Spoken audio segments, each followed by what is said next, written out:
I'm here to share my testimonies. I have so many testimonies to share. I got up on the 26th of September 2026. I noticed I went to the market and I met a madman who knocked me, and then instead of apologizing, he turned and told me, look at me, this dead person. You're already dead and you don't even know it. I took it lightly, and then 4 days later, I was lying on the couch and I noticed that I felt cold on my head. Suddenly I passed out. Before I got up, people were praying on me. Then I could hear like something was piercing me, and that was the beginning of my trouble. From that place, I started collapsing, and I was told that 3 times I passed out and my pulse was not there. I was moving from one hospital to another. They said there was nothing wrong with me. I was having pain in my head. I was having blurred speech. I had difficulties talking. Sometimes I'll be showing with my hands. Then I also discovered that my jaws, my shoulders, pains were everywhere. And then I could just pass out at any moment. I'll feel cold like a breeze. It will come the next minute. I'll just get up, maybe in the hospital. But all the doctors were saying was that they were not seeing anything wrong. I remember this last time I passed out, I went to one pastor. He looked at me and told me, Madam, do you know that your soul was not there? When you entered here, I saw something like a corpse. Just for you to know your soul is not there. And when I was struggling from one place to another, then I remembered that I could come back to the altar.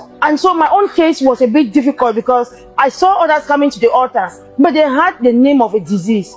My own, I had no name. From one hospital to another, all my tests were showing negative.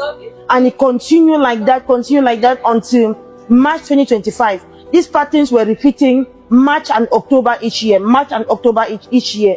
So March 2024, I felt sick. I had swollen legs. My hair started falling off, and the doctor said, you don't know what is happening. Then I went to one pastor. She looked at me and she told me, Madam, do you know you have 3 weeks to live? They're already planning your funeral. I don't know why, but I just wanted to tell you the truth. The only option I have is that they can bath you so that to preserve your life. You give me money so that we can do something. I was desperate. I had to give it. But 1 week later, I called the lady. The lady told me that she's now in the hospital because the people were trying to kill me after her own life. So it continued like that. I was on the altar. I knew that there was no way out for me until one day I went to the salon. My sister said, even if you have to die, at least look clean before you go home. Others come to the altar, they have a name of a disease. Me, I don't have.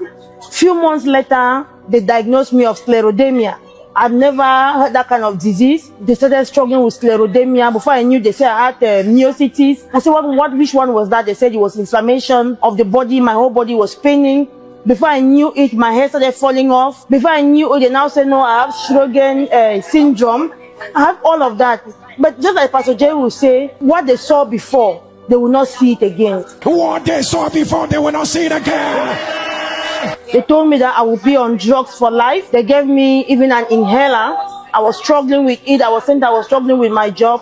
It was difficult for me to manage my life as a worker and with a disease. Pastor Jerry will say, Sjogren syndrome. I see it written in front of me. Sjogren syndrome. Sjogren syndrome. Sjogren syndrome. Sjogren syndrome. If you are the one, put it on the live stream. The devil is a lie. I announce a lie that be reversed. So on and so on. Before I knew it, they say again that I had a nodule on my lungs, and it could be cancerous. But Pastor Jerry will always say, what they saw before, they will not see it again. As I'm speaking to you right now, all the symptoms that I was having have gone. The drugs that they said I will live on with those drugs for life, I'm not taking those drugs since October. We are now in February 2026, and I am free. I just came to share my testimony.